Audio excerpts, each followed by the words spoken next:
Imi, Vanchoga umetweko na ora huyu. Aiwa. Studio yangu nini?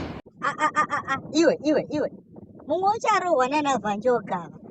Nandivatembi. Vachita sei zvinhu zvandakatotenga inini. Ndakambokutsiura but ora ndichikudzoti ndiko mibvunzogara nayo musoro mako katoti naedza ndeyekupenga varega tivhunze honda zvekuti munhu uchingopedza kuvhunzwa newe violence yatotanga mazidzo norukodzero dzeviolence munharaunda iwe ora